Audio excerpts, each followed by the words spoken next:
আল্লাহ সুবহানাহু ওয়া তাআলা মুনাফিকদের ব্যাপারে বলতে গিয়ে বলেছেন, ইন্নাল মুনাফিকিনা ফিদ দারকিল আসফালি মিনান নার। মুনাফিকরা এত নিকৃষ্ট যে এদেরকে জাহান্নামের একেবারে নিম্ন স্তরে রাখা হবে। কি বললাম বুঝতে পারছেন? তার মানে কত খাতারনাক বলুন তো মুনাফিকি করা। এটা ভালো টাইটেল না খারাপ? খারাপ। এবার আপনাকে আর একটা আশ্চর্য কথা বলি, আপনার মাথার মগজ এখন ফুটতে থাকবে যে আপনি কি বলে দিলেন। এখানে তো বড় বড় সব আলেমরা আছে, আর আমি কোরআন দিয়ে কথা বলবো। আমার বুদ্ধি তো কম, ওই জন্য কোরআন দেখে দেখে বলি। অনেক জায়গাতে সোশ্যাল মিডিয়াতে, পরশুদিন তার আগের দিন নদিয়াতে একটা প্রোগ্রাম করলাম, তো একজনা ওই প্রোগ্রামটা কেটে দিয়ে কাটিং করে বলছে যে মুমতাজুল ইসলামের কোরআন আলাদা, ওর আলাদা কোরআন গাড়ির ভিতরে রাখা আছে। কি বলছে বুঝতে পারছেন? ওই জন্য আমি যেখানেই যাই একটা কোরআনের আশ্রয় সেখানকার কোরআন নিয়ে বলি। এরপরও যদি মানুষ বিশ্বাস না করে তাহলে আমার আর কিছু করার আছে? কিছু করার নেই।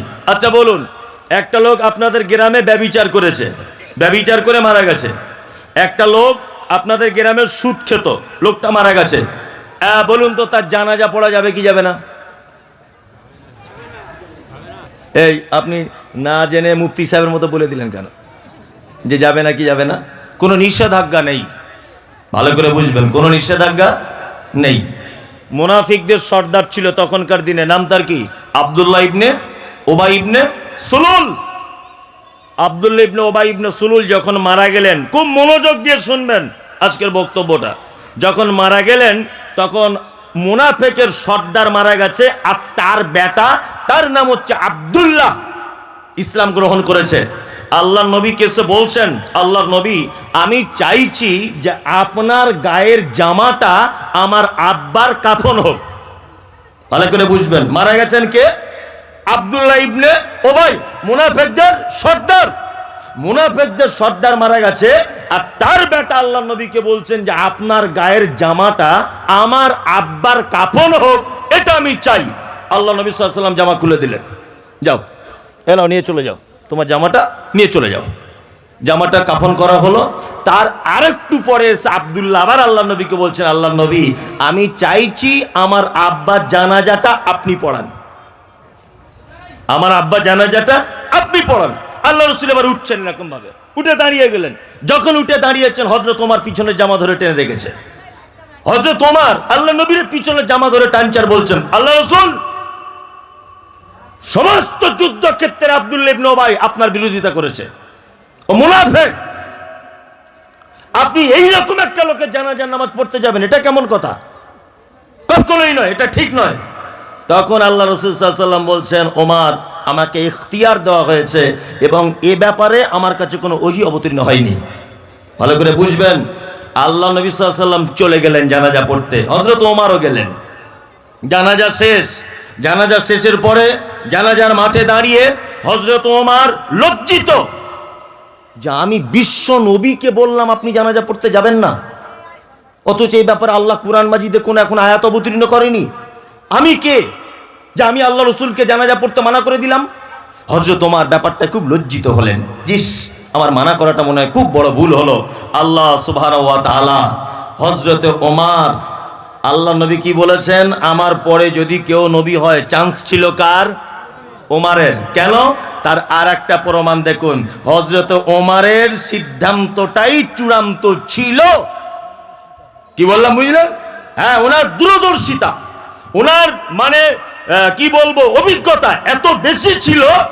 আল্লাহ নবী সাল্লাল্লাহু আলাইহি ওয়াসাল্লাম নবী বলে হযরত ওমর কিছু বলতে পারেননি, কিন্তু আল্লাহ সুবহানাহু ওয়া তাআলা পবিত্র আল কোরআনে বলছেন, ওয়ালা তুসাল্লি আলা আহাদিন মিনকুম মাতা আবাদা ওয়ালা তাকুম আলা কবরিহি। আল্লাহ নবী, আপনি কখনো মুনাফিকদের ভিতরে কেউ মারা গেলে তার জানাজার সালাত আদায় করবেন না। ওয়ালা তাকুম আলা কবরিহি, জানাজা তো দূরের কথা, আপনি তাদের কবরের পাশে পর্যন্ত দাঁড়াবেন না। কি বুঝলেন? হ্যাঁ, আল্লাহ সুবহানাহু ওয়া তাআলা তারপরে আবার বলছেন, ইন্নাকুম কাফারু, নিশ্চয়ই তারা অস্বীকার করেছে, বিল্লাহি ওয়া রাসূলিহি, আল্লাহ এবং তার রাসূলকে, ওয়া মাতু ওয়া হুম ফাসিকুন, এবং তারা মৃত্যুবরণ করেছে ফাসিক অবস্থাতে। তার মানে অত্তর আয়াত থেকে এটা একেবারে জলের মতো হয়ে গেল যে মুনাফিকদের কেউ মারা গেলে তার জানাজা পর্যন্ত পড়া নিষেধ। বুঝতে পারছেন কত খাতারনাক?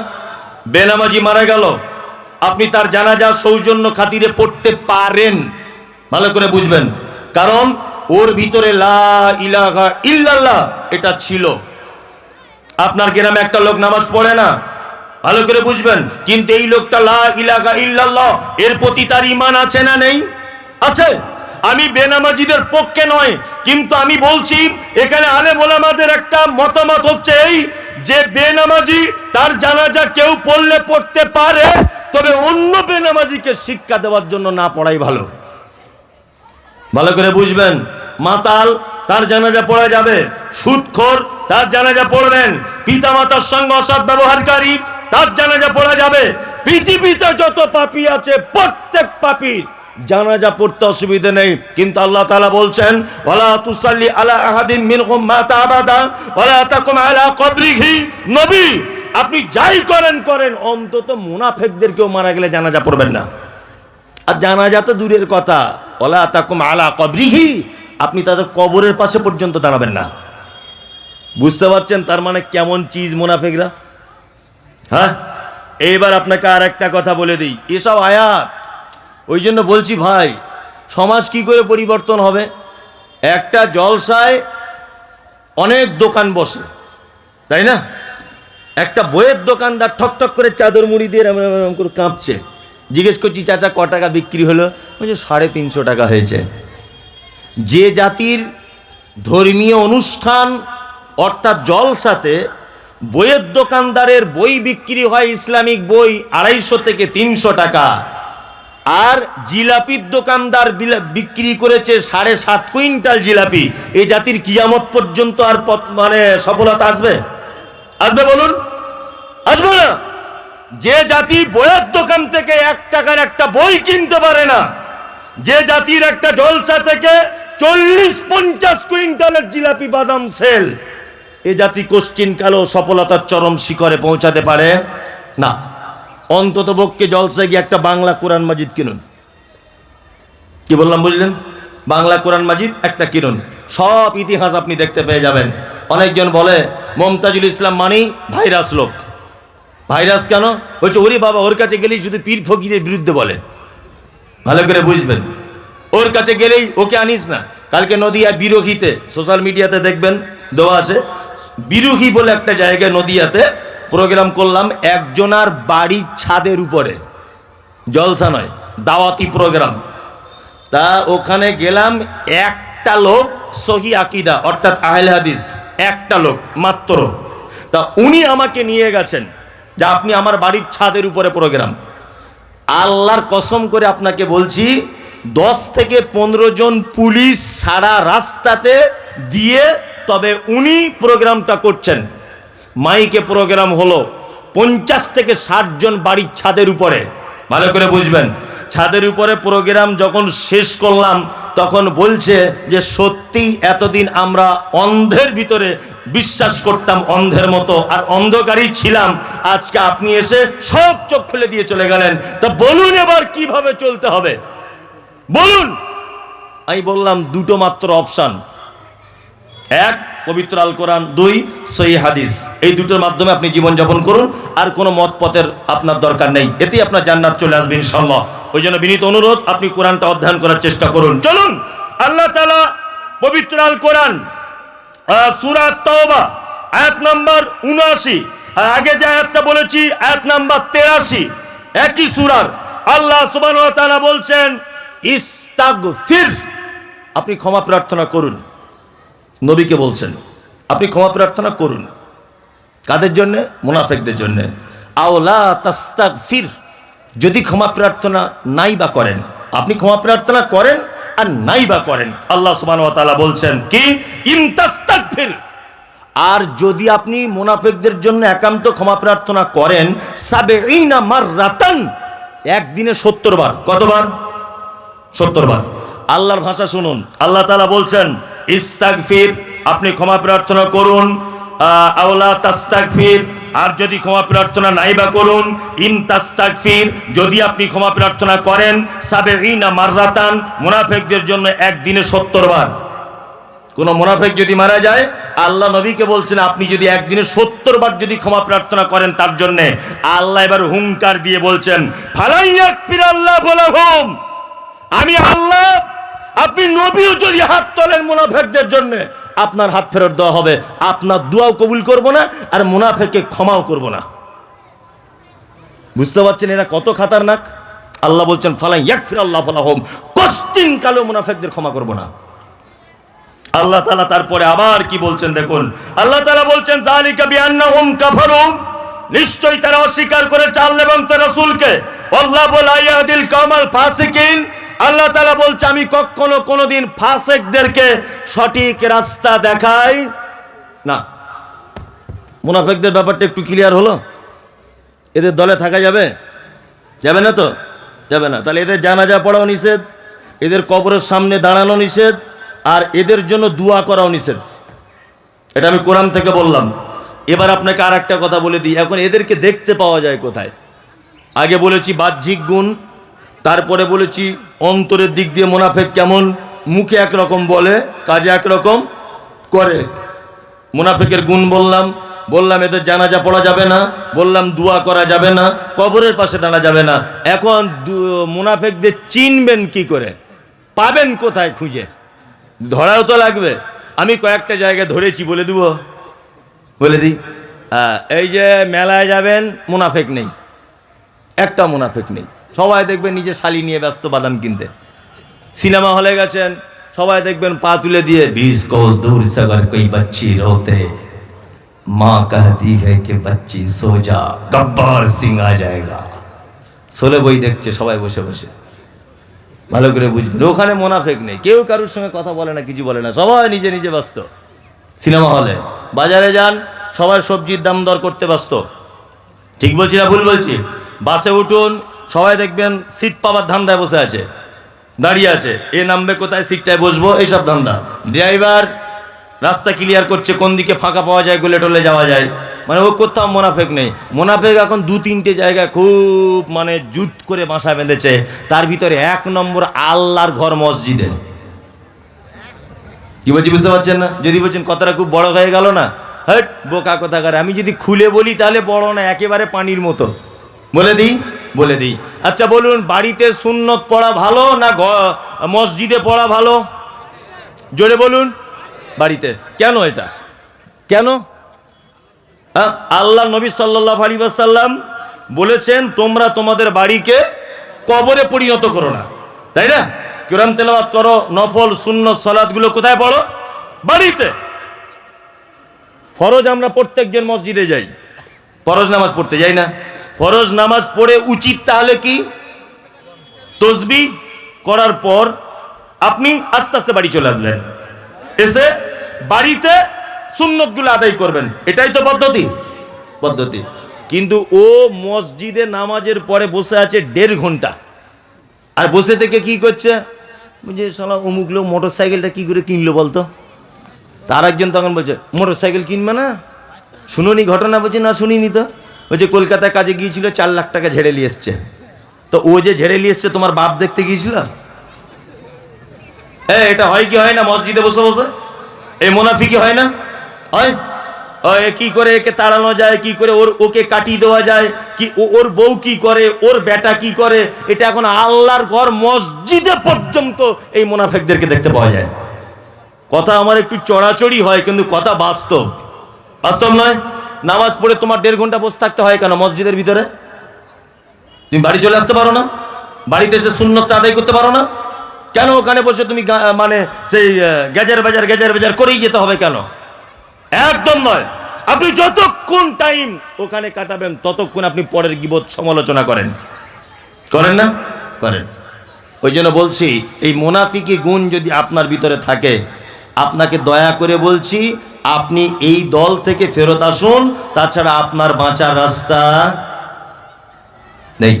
আল্লাহ তুমি আমাদের সকলকেই এই মুনাফিক নামক শব্দ থেকে এবং এই ব্যক্তির খাসলাত, এই ব্যক্তির গুণ থেকে তুমি আমাদের বাঁচার তৌফিক দান করো। আমিন আমিন আমিন। আরো কিছু কিছু শব্দ আছে, একটু বলে দিই তাহলে। মুনাফিকের হলো, এবার বলে দিই ফাসিক। কোরআনে আছে না ফাসিকুন, আছে? আচ্ছা, ফাসিক কারা? ফাসিক হচ্ছে তারা যারা দীর্ঘদিন বড় পাপের সঙ্গে যুক্ত, অর্থাৎ কাবিরা পাপের সাথে যুক্ত, ওটা পাপ জানার পরেও তওবা করে ফেরত আসছে না, এ হচ্ছে ফাসিক। সহজভাবে বোঝাতে পারছি আপনাকে। কাবিরা পাপ, বড় পাপ, এটা পাপ জানার পরেও ও ছেড়ে দিয়ে আসতে পারছে না, ওকে ফাসিক, তাই না? যেমন পিতামাতার সঙ্গে অসৎ ব্যবহার করা, এটা ছোট পাপ না বড় পাপ? বড় পাপ। যদি কেউ করে তাহলে ফাসিকি গুণ তার ভিতরে একটা আছে। এই যে দাড়ি চাচা, এটা ভালো কাজ না খারাপ কাজ? ও ফাসিক। যে লোকটা সুদ খায়, ওকে ফাসিক। যে সালাত আদায় করে না, ওকে ফাসিক। তবে ফাসিকদের ব্যাপারে আল্লাহ তাআলা কোনো সাজা ঘোষণা করেনি। আর ফাসিক ইসলাম থেকে খারিজ হয়ে যায় না, ও ইসলামের ভিতরে থাকে। তবে ও যদি একটু তওবা করে নেয়, তাহলে আল্লাহ ওকে আবার তওবা কবুল করে তার পাপগুলো সব মিটিয়ে দিতে পারেন। কি বললাম বুঝলেন? জি, ফাসিক। এদের ব্যাপারে দুটো কথা কোরআন মাজিদে আমি খুঁজে পেয়েছি, আরো বেশি থাকতে পারে, আমি পাইনি। তবে হয়তো আমার চেষ্টা ত্রুটি রয়েছে। আমি দুটো ব্যাপার এদের ব্যাপারে আল্লাহ তাআলা বলেছেন। এক, ঈদুল ফিতরের সময় ঈদের নামাজ নিয়ে মাঝে সাঝে গন্ডগোল হয়, যে চাঁদ কেউ বলছে উঠেছে, কেউ বলছে উঠেনি, অনেক সময় হয় না? এটা ঈদুল ফিতরে বেশি হয়। আর ঈদুল আজহাতে এটা তো ফিক্সড টাইম, কোনো ব্যাপার নেই। কিন্তু রমজানের যে ঈদ, এই ঈদে কিন্তু একটু মতভেদ সৃষ্টি হয়, হয় না? এরকমও দিন গেছে আমি নিজে চোখে দেখা, যে দক্ষিণ পাড়ার লোক নামাজ পড়েছে, ঈদের উত্তর পাড়ার লোক পড়েনি। অনেক গ্রামে হয়েছে না? হয়েছে। মসজিদের বাইরে আলোচনা চলছে। কি আলোচনা চলছে? যে না ঈদের চাঁদ উঠলো কি উঠলো না। এই সময় একটা লোক মোটরসাইকেলে করে এসে বলছে, আল্লাহর কসম, আল্লাহর কসম, আমার মায়ের কসম, আমার দাদির কসম, আমি এই মাত্র চাঁদ দেখে এসেছি, ফাঁকা মাঠে ছিলাম আমি, চাঁদ দেখে তবে এসেছি। ভালো করে বুঝবেন, লোকটার দাড়ি নেই, লোকটা বেনামাজি। আচ্ছা বলুন, ওই লোকটার কথা অনুযায়ী ঈদের নামাজ পড়া এটা বৈধ না অবৈধ? অবৈধ, ইয়েস অবৈধ। আল্লাহ তাআলা সূরা হুজরাতের ভিতরে কথা বলছেন যে কোনো ফাসিক যদি তোমাদের কাছে কোনো বার্তা নিয়ে আসে, তাহলে সেটাকে তোমরা মেনে চলো না, সেই ব্যাপারে তোমরা কঠিনভাবে তদন্ত করো। তারপর এটা এক, ফাসিকের কোনো বার্তা সহজে গ্রহণ করা যাবে, শোনা যাবে না। দুই, আল্লাহ তাআলা বলেছেন আল্লাহু লা ইয়াহদিল কওমাল ফাসিকিন। আর ফাসিকদের সবথেকে বড় দোষ হচ্ছে এটা, যে ফাসিকরা কখনো সঠিক রাস্তা কে খুঁজে পায় না। এই যে বড় বড় হুজুর, খুব মোটা সোটা হুজুর, বড় বড় পাঞ্জাবি পরে, ভালো করে বুঝবেন, 12 হাত পাগড়ি মাথায়, কিন্তু হুজুর এখনো পর্যন্ত সঠিক ইসলাম খুঁজে পাচ্ছে না। কারণ কি বলুন তো? হুজুরের ভিতরে ফাসিকি কিছু গুণ আছে। ফাসিকি গুণ কি? এই যে হুজুর এমন কোনো সব থেকে বড় পাপ, জঘন্য পাপ আর একটা আছে, তার নাম বেদাত। কি নাম? বেদাত। বেনামাজি, ও জাহান্নামে যাবে না যাবে আমি সার্টিফিকেট দিচ্ছি না, তবে ও জাহান্নামে যাবে ধরে নেন। সুদখোর, ও খারাপ লোক। মাতাল, ও খারাপ লোক। ব্যভিচার করেছে, ও খারাপ লোক। পরের জমি ফাঁকি দিয়েছে, ও খারাপ লোক। কিন্তু আল্লাহ নবী কথা বলেনি যে বেনামাজি কাউসারের পানি পাবে না। একটা হাদিস আপনি দেখাতে পারবেন না। এটা আপনি বলতে পারবেন না যে সুদ খেয়েছিল বলে কাউসারের পানি পাবে না। কিন্তু মুহাম্মদ সাল্লাল্লাহু আলাইহি ওয়াসাল্লাম বলেছেন, যারা বেদাত করে, বেদাতের সঙ্গে যারা যুক্ত, আমি চলে আসার পরে আমার নামে যারা নতুন নতুন আমল আবিষ্কার করেছে, এরা কাউসারের পানি থেকে পর্যন্ত বঞ্চিত হবে। কি বলছি বুঝতে পারছেন? হুজুর এইখানে মানে বেদাত করে করে হলো না, এখানে পাপ করে করে হলো না। হুজুর দেখছি মক্কায় হজ করতে গিয়ে হোটেল ভাড়া করে কিয়াম করছে দাঁড়িয়ে দাঁড়িয়ে। দেখেছেন আপনারা? হ্যাঁ, মানে রাস্তাঘাটে করতে পারবে না, রাস্তাঘাটে করলে তোর পাছার চামড়া তুলে দেবে কাঁচা কুঞ্চি করে, ওইখানে চান্স নেই। কি বললাম বুঝলেন? ও এইখানে বেদাত করে করে করে করে ওর মন বলল না, ও বেদাত সৃষ্টি করতে গেছে মক্কাতে। মক্কাতে যখন ওপেন করতে চান্স পাচ্ছে না, তখন বড় হোটেল ভাড়া নিয়ে তার ভিতরে কিয়াম চালিয়ে দিচ্ছে। কি বললাম বুঝলেন? আল্লাহু আকবার। এ কখনো সঠিক রাস্তা পাবে না, কারণ এ মারাত্মক একটা বড় পাপ বেদাত নামক তার ভিতরে রয়েছে। এ সঠিক রাস্তা পেতে পারে কে না। ফাসেক বলে দিলাম সংক্ষিপ্ত আকারে। আর একটা বলে দিই, মুশরিকুন আছে কোরআন মাজিদে। কাদের বলে মুশরিকুন? কাদের? না না না, আমি বলে দিই। আসলে আপনারা বললে কি মতভেদ হবে, এক এক রকম এক একজন বলবে, ওই জন্য আমি বলে দিই। যদি বলছেন আপনারটাই কি সঠিক, আমি তো এখানে তো সব বোকা লোক বসে নেই, বোকা লোক তো নেই। আর সোশ্যাল মিডিয়াতে এখন মানে হাজার হাজার মানুষ দেখছে, তাই না? তাহলে সবাই যে বোকা, আমি যে একা জ্ঞানী তা তো নয় না। তার মানে আমিও পড়াশুনো করে, গবেষণা করে, চিন্তা ভাবনা করে, বড় লেখকদের বই পড়ে, বড় ওলামাদের কাছে শুনে, তথ্য সহকারে যাচাই বাছাই করে তবে বলছি এখানে। আপনি আমার কথা সহজে কাটতে পারবেন না। কি বললাম বুঝলেন? একদম সহজে কাটতে পারবেন না। এক, হিন্দু, খুব মনোযোগ দিয়ে শুনুন, হিন্দু এ মুশরিক নয়। এ কি? মুশরিক নয়। বর্তমান চলিত শব্দ যে হিন্দু, এ মুশরিক নয়। কারণ এর ব্যাপারে শব্দ এসেছে, সেটা হচ্ছে সাবেঈ। সাবেঈ হলো তারা যারা এক আল্লাহকে আল্লাহ বলে বিশ্বাস করে এবং এক একটা দেবদেবীকে এক এক রকমের আলাদা আলাদা ক্ষমতা আছে এই বিশ্বাসও করে। এর নাম হচ্ছে সাবেঈ, যেটা আমাদের বর্তমান হিন্দু নামক নামে পরিচিত। একটা হিন্দু ভাইকে বলবেন, ওরে বাবা এত শীত, ও তখন বলবে ভগবান দিলে আর কি করা যাবে, একজন উপরে তো আছে, বলবে না? আকাশ থেকে খুব বৃষ্টি হচ্ছে, একটা হিন্দু কাকুকে বলুন, কাকু এত বৃষ্টি কে দেয়? বলছে উপরওয়ালা, বলে না? তার মানে ওর এটা বিশ্বাস যে উপরে একজন স্রষ্টা আছে। তারপরেও দেখবেন যারা স্কুলের স্টুডেন্ট, তারা দেখবেন সরস্বতী মায়ের পূজা করে, করে না? স্কুলে সরস্বতী পূজা হয় না? তার মানে অভিভাবকদের একটা দাবি এটা হচ্ছে এই যে বিদ্যার ডিপার্টমেন্টটা ওই সরস্বতীর হাতে আছে। মানে আমার ছেলে ফার্স্ট হবে না সেকেন্ড হবে, আমার ছেলে মাইকেল মধুসূদন হবে না গোপাল ভাঁড় হবে, এই ডিপার্টমেন্টটা ওর হাতে আছে। আর যারা দেখবেন লোহা লক্কুরের ব্যবসা করে, তারা কি পূজা করে? বিশ্বকর্মা। তার মানে ওরা জানে যে এই লোহার ব্যাপারটা ডিপার্টমেন্টটা এটা বিশ্বকর্মার হাতে আছে। ভালো করে বুঝবেন। হিন্দু লোক পুকুরে স্নান করতে গেল, স্নান করতে গিয়ে দেখবেন এইরকম করছে, করে না? আমি কিন্তু কোনো ধর্মকে ছোট করছি না, জাস্ট বোঝানোর জন্য বলছি, এরকম করছে। তার মানে হিন্দু শাস্ত্রের একটা দাবি, সেটা হচ্ছে এই সারা পৃথিবীতে রাম, রহিম, হারুন, যদু, মধু, চ্যাটার্জি, ব্যানার্জি, মুখোপাধ্যায় যত মানুষের আবির্ভাব আর কি, প্রতিটা মানুষ গঙ্গা দেবীর সন্তান। এটা হিন্দু ভাইদের একটা ধারণা।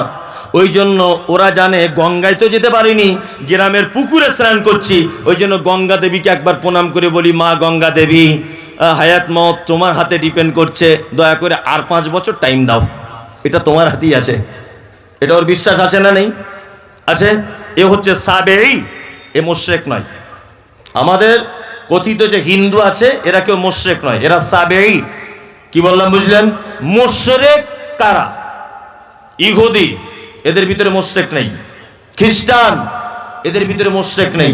মুশরিক আমাদের ভিতরে। মুশরিক আলাদা কোনো দলের নাম নয়, এটা মাথায় রাখবেন। এই ব্যাপারটা আজ পর্যন্ত আলেম ওলামারা সহজ ক্লিয়ার করে বলেনি। যদি বলছেন আপনি বলছেন আপনারটাই ঠিক, আমার ঠিক বলছি না, তবে আমি যেটা বলছি এই ব্যাপারে আপনি তদন্ত করুন, এটা আপনার কাছে অনুরোধ। মুশরিক আলাদা কোনো সাবজেক্ট, আলাদা কোনো দল নয়। আল্লাহ নবী সাল্লাল্লাহু আলাইহি ওয়াসাল্লাম চাচা আবু জেহেলকে ডেকে বলছে, চাচা রাত এবং দিনের বিবর্তনের মালিককে? আবু জেহেলের মতো লোক বলছে রাত এবং দিনের বিবর্তনের মালিক আল্লাহ। কাবার মালিককে? কাবার মালিক আল্লাহ। সুস্থতা ও সুস্থতার মালিককে? আল্লাহ। তাহলে চাচা তুমি কেন আল্লাহকে বিশ্বাস করো না? তখন আবু জেহেল বলছে যে আল্লাহ এক, এটা আমি জানি, কিন্তু তোমার ওই আল্লাহর কাছে ডাইরেক্ট পৌঁছানো যায় না। এই 360টা দেবদেবীর মাধ্যমে তোমার আল্লাহকে ডাকতে হবে, তাছাড়া আল্লাহ সাড়া দেবে না। আমি মুমতাজুল ইসলাম বলছি, সারা পশ্চিম বাংলাতে এই রকম মুসলমান এখনো পর্যন্ত আছে, যাদের ধারণা, যাদের চিন্তা ভাবনা, যাদের আকীদা, যাদের বিশ্বাস আল্লাহকে ডাইরেক্ট ডাকা যায় না, ওই হুজুরের মাধ্যমে আল্লাহকে পেতে হয়, মাজারের মাধ্যমে আল্লাহকে পেতে হয়, ও হচ্ছে মুশরিক। ওকে মুশরিক। রামসাম যদু মধু চ্যাটার্জি ব্যানার্জি এরা মুশরিক নয়। মুশরিক হচ্ছে নামকে ওয়াস্তে মুসলমান, মাজার পূজা, সাইফুল, আশরাফুল, খলিল, এরা হচ্ছে যারা মাজার পূজা, ওর কাছে গিয়ে যেখানে সেখানে সেজদা দিচ্ছে, আল্লাহকে পাবার মাধ্যম হিসাবে কাউকে ব্যবহার করছে, এ হচ্ছে টাটকা মুশরিক। বুঝাতে পেরেছি আপনাকে? হ্যাঁ, এইবার আপনাকে একটা কথা বলে দিই। মুশরিকদের ব্যাপারে আল্লাহ তাআলা পবিত্র আল কোরআনে কি বলেছেন? একই সূরা, সূরা তওবা আয়াত নাম্বার 113। এরা আবার এত খাতারনাক, এখানে এই বক্তব্যটা দিলে জানি না কে কেমন ধরনের মানুষ আছে। প্রতিষ্ঠান তো প্রতিষ্ঠান তো ওই জন্য আমি বলে দিয়ে যাচ্ছি, তবে কেউ রাগটাগ করিয়েন না। তবে দয়া করে এই বক্তব্যটা আমার একটু সোশ্যাল মিডিয়ার মাধ্যমে, সবাই তো দেখছে, মুখে মুখে একটু প্রচার করে দিবেন। এটা আপনার জন্য আজকের দিন আমি আমানত দিলাম, ইনশাল্লাহ ইনশাল্লাহ ইনশাল্লাহ। এই দেখুন আল্লাহ তাআলা মুশরিকদের ব্যাপার, সূরা তওবা আয়াত নাম্বার 113। আল্লাহ তাআলা বলছেন, মা কানা লিন নাবিয়্যি ওয়াল্লাযীনা আমানু আন ইস্তাগফিরু লিল মুশরিকিন। আল্লাহ তাআলা বলছেন নবী এবং ঈমানদারদের জন্য এটা উচিত নয় যে কখনো তারা মুশরিকদের জন্য ক্ষমা প্রার্থনা করবে। কি বললাম বুঝলেন? নবী এবং ঈমানদারদের জন্য এটা উচিত কি নয় যে তারা মুশরিকদের জন্য কি ক্ষমা প্রার্থনা করবে। আল্লাহ তাআলা তারপরে আবার বলছেন, কি বলছেন? ওয়ালাউ কানু উলি কুরবা, যদি সেই মুশরিকটা তোমার নিকট আত্মীয় হয় তবুও। এই আলহামদুলিল্লাহ, আল্লাহ আপনাকে 4টে বেটি দিয়েছে, খুব ভালো জিনিস। বেটি হচ্ছে আল্লাহর পক্ষ থেকে বড় এক নিয়ামত। ইমাম শাফি বলেছেন, ইমাম শাফি রাহিমাহুল্লাহ, যে টোটাল সন্তানটাই হচ্ছে আল্লাহর নিয়ামত। তার ভিতরে বেটা হচ্ছে নিয়ামত আর মেয়ে হচ্ছে পূর্ণ অর্থাৎ কল্যাণ। মেয়ে পূর্ণ অর্থাৎ কল্যাণ। আচ্ছা, আল্লাহ সুবহানাহু ওয়া তাআলা নিয়ামতের হিসাব নেন, হিসাব নেন না? এই যে চোখ, এটা আল্লাহর নিয়ামত নয়? এই চোখের হিসাব আপনার কাছে চাইবে কি চাইবে না? চাইবে। এই যে জবান, আমি কথা বলছি, এটা আমার নিয়ামত, তাই না? এটা সম্পর্কে আমি জিজ্ঞাসিত হব কি হব না? হব। কিন্তু কল্যাণ, কল্যাণের ব্যাপারে কোনো মানুষ জিজ্ঞাসিত হবে না। কল্যাণ মানে নেকি, কল্যাণ মানে নেকি। আপনি এখন দান করছেন, তার মানে নেকি। তার মানে বেটা হচ্ছে নিয়ামত, বেটার ব্যাপারে হিসাব দেওয়া লাগবে। আর বেটি, বেটি হচ্ছে কল্যাণ, বেটি হচ্ছে আপনার নেকি বহন করে বাড়িতে আনে। মুহাম্মদ সাল্লাল্লাহু আলাইহি ওয়াসাল্লাম বলতে বলতে বলতে বলতে এক পর্যায়ে এমন বলেছেন যে আমি আর কন্যার পিতা জান্নাতে এইভাবে থাকব। এটা বলার পরে দুটো আঙুল, তর্জনী আর মধ্যমা, দুটো আঙুল এক জায়গায় জমা করে দিয়ে বলছেন, শোনো, আমি আর কন্যার পিতা জান্নাতে এইভাবে থাকব, আমি আর এতিমের দেখাশুনোকারী জান্নাতে এইভাবে থাকবো। বলার পরে আঙুল দুটো ফাঁক করে দিলেন। ওই জন্য আমি অনেক বক্তব্যতে বলেছি, আপনি যখন বাড়ি থেকে বার হবেন, আপনার বেটির কপালে একটা চুমু দিয়ে বার হন। বাড়ি থেকে যখন আসবেন, কোথাও থেকে রসগোল্লা, মিষ্টি, আঙুর, বেদানা যা আনবেন এনে আপনার মেয়ের হাতে দেন। বাজারের সব থেকে সেরা জিনিসটা আপনি আপনার বেটিকে কিনে খাওয়ান। বাজারের সব থেকে ভালো পোশাকটা, মানে যেটা রুচিসম্মত, এইরকম পোশাক আপনি আপনার বেটিকে পরান। কারণ আপনি কত বড় ভাগ্যবান পুরুষ মানুষ যে আল্লাহর নবী বলেছেন আমি আর বেটির বাপ জান্নাতে এইভাবে থাকবো, দুটো আঙুল জমা করে দিলেন, মানে একদম গায়ে গা ঠেকিয়ে। মানে আপনার বেটি আপনাকে কোথায় পৌঁছাবে বুঝতে পারছেন? ভেবেছেন কোনোদিন যে আমি আমার এই বেটিটার জন্য আল্লাহর নবীর সাথে জান্নাতে থাকবো? তাহলে বেটিটা আল্লাহর খুব বড় একটা মানে নিয়ামত নয়? অবশ্যই। আল্লাহ তাআলা ভাষা বলছেন এখানে কি, উলি কুরবা, যদি মুশরিক যদি তোমার নিকট আত্মীয় যদি হয় তবুও তুমি ক্ষমা প্রার্থনা করবে না।